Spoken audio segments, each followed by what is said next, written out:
Kembali lagi bersama channel kita semua. Jika Anda suka, jangan lupa komen, like dan subscribe, serta bila Anda berkenan. Selamat membaca dan mendengarkan. Perintah Kaisar Naga, Bab 3983-3985. Semua orang melihat dengan heran, bertanya-tanya dari mana datangnya angin kencang ini. Penatuayu, jangan berjanji padanya, jangan berjanji padanya. Pada saat ini, suara Penatuahu melayang perlahan. Penatuahu, Penatuayu dan yang lainnya terkejut. Mereka tidak tahu kapan Penatuahu dibebaskan.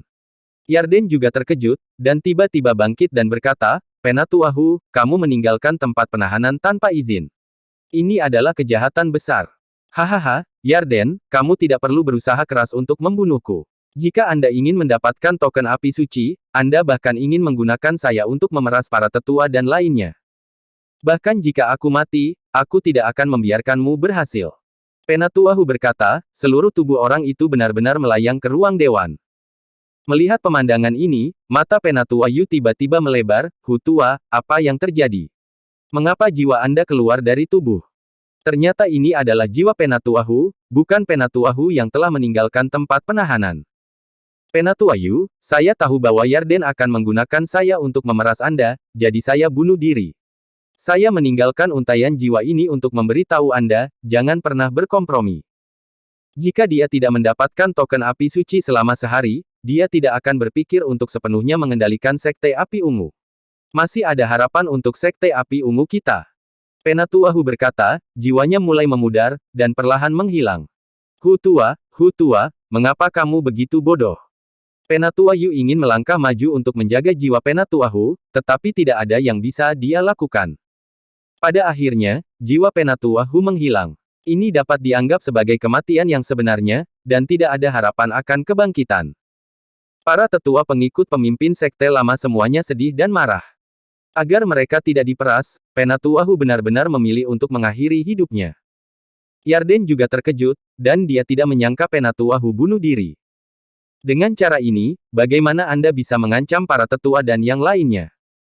Tuan Huo, kami tidak akan setuju untuk membuka gunung berapi suci. Jika Anda memiliki kemampuan, Anda akan membunuh kita semua. Penatuayu menatap Yarden dengan keras, berbalik dan berjalan keluar. Para tetua dari Master Sekte Lama semua bangkit dan pergi satu demi satu, tidak memberikan wajah Yarden sama sekali. Setelah melihat ini, Penatua Cui juga bangkit dan pergi. Karena pertemuan para tetua tidak dapat menghasilkan apapun, dia tidak akan membuka gunung berapi suci. Melihat posisi yang setengah kosong, Yarden meraung dengan marah, saya akan membuat mereka terlihat bagus cepat atau lambat. Tuan, gunung berapi suci tidak dapat dibuka sekarang, apa yang harus kita lakukan? Seorang penatua memandang Yarden dan bertanya. Bagaimana saya tahu apa yang harus saya lakukan? Jika itu benar-benar tidak berhasil, maka saya akan memenggal kepala mereka semua, sehingga tidak akan ada lagi yang keberatan. Mata Yarden sangat mematikan. Tuan, jangan lakukan itu. Dengan cara ini, Sekte Api Ungu pasti akan kehilangan vitalitasnya, dan mungkin akan diserang dan dianeksasi oleh sekte lain. Pada saat ini, Penatua Tian bangkit dan berkata, Penatua Tian, apa yang bisa kita lakukan? Yarden bertanya. Karena Penatua Yu dan yang lainnya tidak setuju untuk membuka gunung berapi suci, maka kita diam-diam membuka gunung berapi suci sendiri. Penatua Tian berkata. Hanya Penatua Cui yang bisa membuka seluruh Sekte Api Ungu, dan Penatua Cui tidak bisa mendengarkan saya. Yarden menggelengkan kepalanya. Tidak perlu Penatua Cui untuk membuka metode formasi yang digunakan di Gunung Berapi Suci. Meskipun hanya Penatua Cui yang mengetahui teknik pembentukan di Sekte Api Ungu, dia bukan satu-satunya yang mengetahui metode pembentukan formasi di seluruh wilayah tengah kita. Sekte Liang Yi adalah sekte yang berspesialisasi dalam formasi. Kita bisa pergi ke Sekte Liang Yi untuk meminta bantuan. Selama kita menjanjikan banyak sumber daya, saya pikir Sekte Liang Yi akan setuju. Penatua Tian berkata. Setelah Yarden mendengar ini, ekspresinya tiba-tiba menjadi bahagia dan berkata, Penatua Tian, karena ada jalan ini, mengapa kamu tidak mengatakannya lebih awal? Saya pikir Penatua Yu dan yang lainnya akan setuju, jadi kita dapat menghemat waktu untuk menemukan Sekte Liang Yi, dan kita juga dapat menghemat banyak sumber daya. Penatua Tian berkata, oh, kapan itu bisa dilakukan? Anda masih punya waktu. Anda dapat pergi ke Sekte Liang Yi secara langsung. Tidak peduli berapa biayanya, Anda harus mengundang orang-orang dari Sekte Liang Yi. Selama orang-orang dari Sekte Liang Yi dapat membantu kita membuka gunung berapi suci, beritahu mereka bahwa ada banyak hadiah. Yarden tampak sedikit bersemangat saat ini. Oke, aku akan segera pergi. Penatua Tian mengangguk. Setelah Penatua Tian pergi, Yarden mengangkat sudut mulutnya sedikit, selama gunung berapi suci dibuka, saya rasa tidak ada orang di seluruh Sekte Api Ungu yang berani merasa tidak puas. Di kediaman para tetua, Zeya depresi dan terus menangis. Caspar dan Dev menghiburnya di samping. Adik perempuan, meskipun Penatua Hu sudah meninggal, semangatnya akan bertahan selamanya. Kamu akan tinggal di sini mulai sekarang. Aku akan membiarkan guru untuk melindungimu. Caspar menghibur dan berkata, kakak senior, jangan terlalu sedih, ini adalah pilihan Penatua Hu sendiri, dia juga melakukan ini untuk seluruh Sekte Api Ungu. Dev juga menghiburnya. Setelah Penatua Hu kembali, dia mengatakan sesuatu tentang Penatua Hu, yang sedikit mengejutkan Dev. Aku ingin diam sendiri. Zeya berkata dengan ekspresi kesepian. Setelah melihat ini, Caspar dan Dev hanya bisa bangun dan pergi, meninggalkan Zeya untuk diam. Hei, adik perempuan sangat sedih sekali. Penatua Hu sudah mati sekarang, jadi Digan akan semakin tidak bermoral. Saya tidak berpikir itu akan lama sebelum adik perempuan junior akan diracuni olehnya, dan dihancurkan olehnya. Di masa lalu, Sekte Api Ungu kita juga memiliki banyak biksu wanita. Lagi pula, banyak biksu wanita juga suka berlatih-latihan menembak, tetapi banyak saudari senior dan adik perempuan berkecil hati dan berhenti setelah dihancurkan oleh Digan. Ini juga membuat Sekte Api Ungu terkenal. Tidak ada kultivator wanita yang berani datang. Kami, saudara-saudari dari Sekte Api Ungu, sekarang sulit untuk menemukan mitra kultivasi ganda. Caspar berkata sambil menghela nafas. Dev tidak mengucapkan sepatah kata pun, dan dia tidak tahu bagaimana menghibur Caspar. Lagi pula, tidak ada kekurangan wanita di sekitarnya, jadi dia tidak bisa memahami rasa sakit Caspar. Dev kembali ke kamarnya dan menunggu dengan tenang malam yang akan datang. Saat langit menjadi semakin gelap, hati Dev mulai sedikit bersemangat. Jika dia bisa melihat pemimpin Sekte Lama malam ini dan mempelajari metode penggabungan api, dia bisa meninggalkan Sekte Api Ungu. Hanya saja Dev tidak tahan setelah memikirkan Zeya dan Lydia. Jika dia telah mempelajari metode penggabungan api dan pergi, maka Zeya pasti akan menderita di tangan beracun Digan. Dan Lydia mungkin juga dihancurkan oleh Digan. Ketika dia memikirkan Lydia, seorang wanita cantik yang jatuh cinta pada negara dan kota, ditekan oleh pena jahat Digan, Dev sangat marah. Itu tergantung situasinya. Mari kita bicarakan nanti. Bahkan jika saya telah mempelajari metode penggabungan api pamungkas, saya belum pernah melihat gunung berapi suci atau token api suci. Saya seharusnya melihat hal-hal ini berangkat dari Sekte Api Ungu. Alasan yang dibuat Dev untuk dirinya sendiri sebenarnya adalah dia takut Lydia dan Zeya akan dihancurkan oleh Digan. Saat Dev memikirkannya, pintu ruangan tiba-tiba terbuka. Dev terkejut. Dia tidak mengerti bahwa sudah sangat larut. Siapa yang akan datang ke sini sendirian? Ketika Dev bangun, dia melihat Zeya berjalan dengan piyama berantakan. Kakak senior. Wajah Dev penuh dengan keraguan, sudah larut, ada apa denganmu?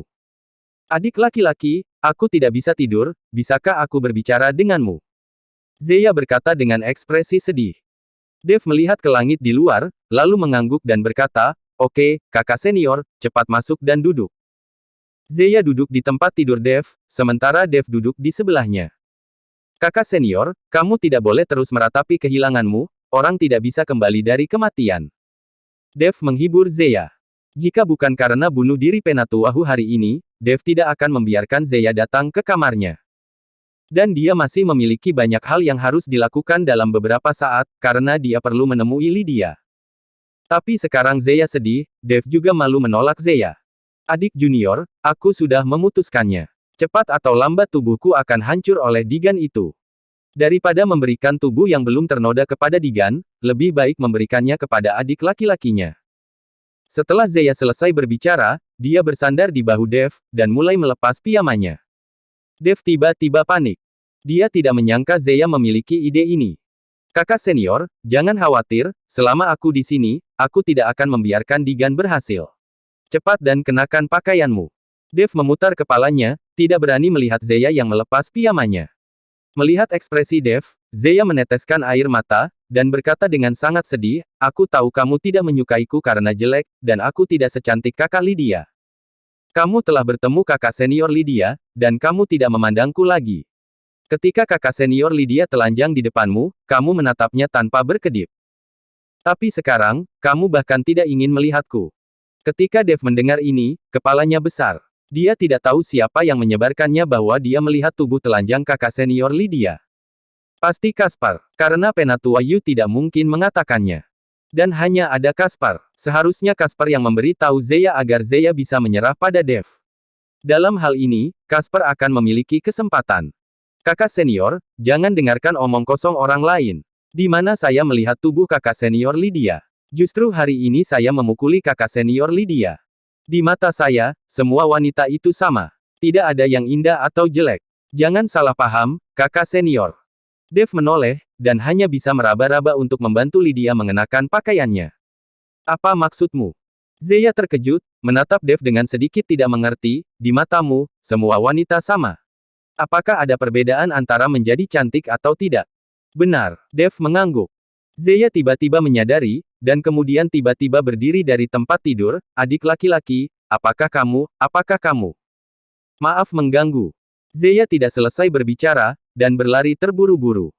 Setelah melihat ini, Dev tahu bahwa Zeya telah salah paham. Dev hendak menjelaskan, tetapi tidak jadi.